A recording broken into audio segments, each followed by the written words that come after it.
Hit Radio, l'essentiel de l'actualité.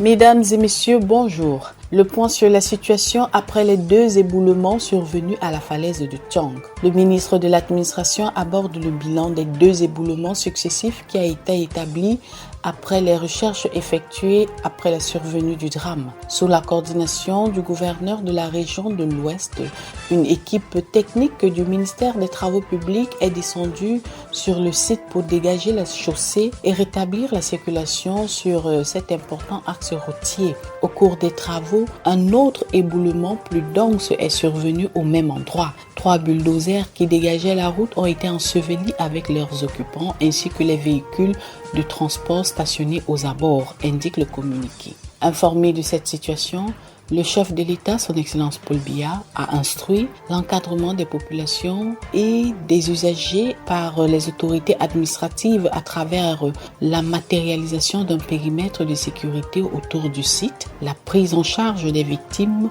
et la poursuite des recherches pour retrouver d'éventuels survivants. Lit-on dans le communiqué. La FECAFOOT annonce la première édition du Trophée des championnes. La nouvelle est contenue dans un communiqué publié par la fêtière du football camerounais ce mercredi 6 novembre 2024. Le communiqué informe le public sportif, les médias et les parties concernées que le match de la première édition du Trophée des championnes opposant l'équipe FC Eboulouva, championne en titre de la Guinée Super League, à l'équipe Liquier FC, vainqueur de la Coupe du Cameroun 2024, se jouera le vendredi 15 novembre 2024 au stade militaire de Yaoundé. Pour l'occasion, la Fédération camerounaise de football annonce par ailleurs que l'entrée au stade pour la dite rencontre est gratuite.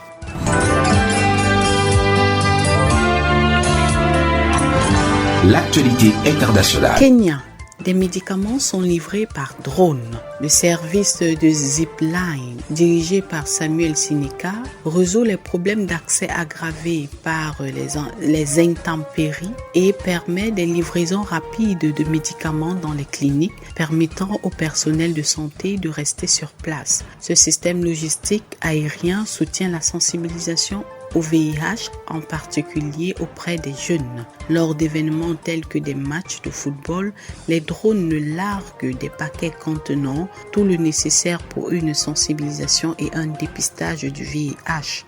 Ce dispositif permet de faire des tests à grande échelle, essentiels dans la lutte contre l'épidémie du VIH au Kenya. Présidentielle aux États-Unis d'Amérique.